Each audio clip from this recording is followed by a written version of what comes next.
O Caibalion. Introdução. Temos o grande prazer de apresentar aos estudantes e investigadores da doutrina secreta esta pequena obra baseada nos preceitos herméticos do mundo antigo. Existe tão pouco material escrito sobre esse assunto, apesar das inúmeras referências feitas pelos ocultistas aos preceitos que expomos nas inúmeras obras existentes sobre o ocultismo, que isso nos leva a esperar que o grande número de pesquisadores das verdades arcanas saberá acolher devidamente o presente volume. O propósito desta obra não é a enunciação de uma filosofia ou doutrina especial, mas sim fornecer aos estudantes uma exposição da verdade que servirá para reconciliar os fragmentos do conhecimento oculto que possam ter adquirido, mas que parecem opor-se uns aos outros, e que só servem para desanimar e desagradar o principiante nesse estudo. O nosso intento não é construir um novo templo de conhecimento, mas sim colocar nas mãos do estudante uma chave mestra, com que possa abrir todas as portas internas que conduzem ao templo do mistério, em cujos portais ele já entrou. Nenhum fragmento dos conhecimentos ocultos possuídos pelo mundo foi tão zelosamente guardado como os fragmentos dos preceitos herméticos que chegaram até nós ao longo das dezenas de séculos já transcorridos desde o tempo do seu grande criador, Hermes Trismegisto, o escriba dos deuses, que viveu no Antigo Egito quando a atual raça humana estava em sua infância. Contemporâneo de Abraão e, se for verdadeira a lenda, instrutor deste venerável sábio, Hermes foi e é o grande sol central do ocultismo, cujos raios têm iluminado todos os ensinamentos que foram publicados desde o seu tempo. Todos os preceitos fundamentais e básicos introduzidos nos ensinamentos esotéricos de cada raça foram formulados por Hermes. Mas os mais antigos preceitos da Índia tiveram indubitavelmente suas raízes nos preceitos herméticos originais. Desde a terra do Ganges, muitos ocultistas avançados viajaram para o Egito para se prostrarem aos pés do mestre. Dele obtiveram a chave mestra, que explicava e reconciliava aos seus diferentes pontos de vista, e assim a doutrina secreta foi firmemente estabelecida. De outras terras também vieram os sábios que consideravam Hermes como mestre dos mestres, e a sua influência foi tão grande que, apesar dos inúmeros desvios de caminho de séculos de instrutores dessas diferentes terras, ainda se pode facilmente encontrar certa semelhança e correspondência nas muitas e quase sempre divergentes teorias aceitas e combatidas pelos ocultistas de diferentes países atuais. Os estudantes de religiões comparadas compreenderão facilmente a influência dos preceitos herméticos em qualquer religião digna desse nome, quer seja uma religião conhecida pelo homem, uma religião morta ou que esteja em pleno vigor nos nossos dias. Sempre há alguma correspondência entre elas, apesar das aparências contraditórias, e os preceitos herméticos atuam como seu grande reconciliador. A obra de Hermes parece ter sido criada com o fim de plantar a grande verdade, semente que se desenvolveu e germinou em tantas formas estranhas. Mais depressa do que se teria estabelecido uma escola de filosofia que dominasse o pensamento do mundo. Todavia, as verdades originais ensinadas por ele mantiveram-se intactas em sua pureza original por um pequeno número de homens, que, recusando grande parte de estudantes e discípulos pouco desenvolvidos, seguiram o costume hermético e reservaram as suas verdades para os poucos que estavam preparados para compreendê-las e dominá-las.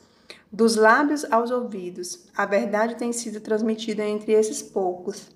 Sempre existiram, em cada geração e em países da terra, alguns iniciados que conservaram viva a sagrada chama dos preceitos herméticos e sempre recorreram às suas luzes para reacender as luzes mais fracas do mundo profano.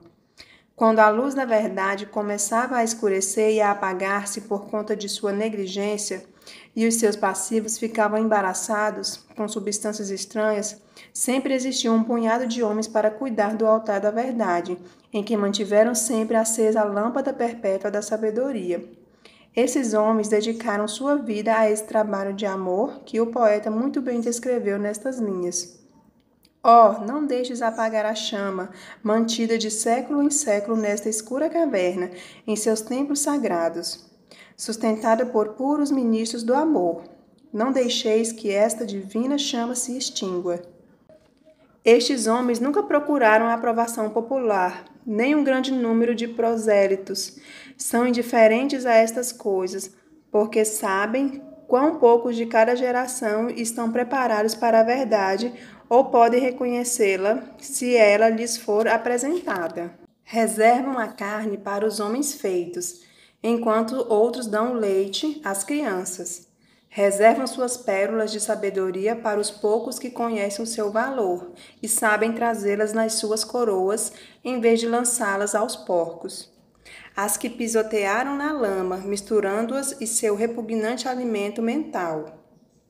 Esses homens, porém, nunca se esqueceram ou perderam de vista os preceitos originais de Hermes, que tratam da transmissão das palavras da verdade aos que estão preparados para recebê-la, a respeito dos quais diz: O Caibalho, em qualquer lugar que se achem vestígios do mestre, os ouvidos daqueles que estiverem preparados para receber o seu ensinamento se abrirão completamente.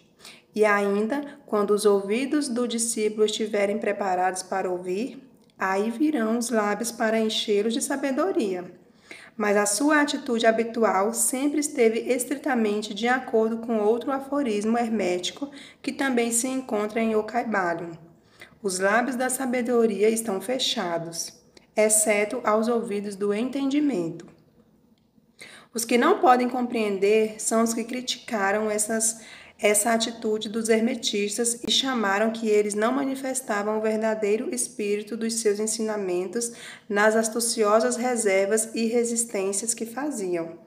Porém, um rápido olhar retrospectivo nas páginas da história mostrará a sabedoria dos mestres que não ignoravam a loucura de pretender ensinar ao mundo o que eles não desejavam saber, nem estava preparado para isso. Os hermetistas nunca quiseram ser mártires, pelo contrário, mantinham um retiro silencioso com um sorriso de piedade nos lábios fechados, enquanto os bárbaros se enfureciam contra eles nos seus costumeiros divertimentos de levar à morte e à tortura os entusiastas honestos. Porém, desencaminhados, que julgavam ser possível obrigar uma raça de bárbaros a admitir a verdade, que só pode ser compreendida pelo eleito já bastante avançado no caminho. E o espírito de perseguição ainda não desapareceu da terra.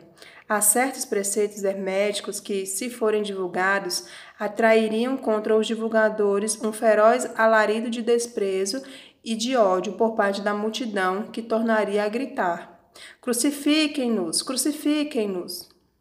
Nesta pequena obra, procuramos apresentar ao leitor uma ideia dos preceitos fundamentais de O Caibalho, empenhados em transmitir-lhes os princípios operacionais, em vez de tratarmos detalhadamente de seus ensinamentos. Os verdadeiros estudantes que terão dificuldade para aplicar esses princípios, já aqueles movidos por mera curiosidade, precisarão se desenvolver, porque, nesse caso, os preceitos herméticos serão para eles nada além de palavras, palavras, palavras. Os três iniciados.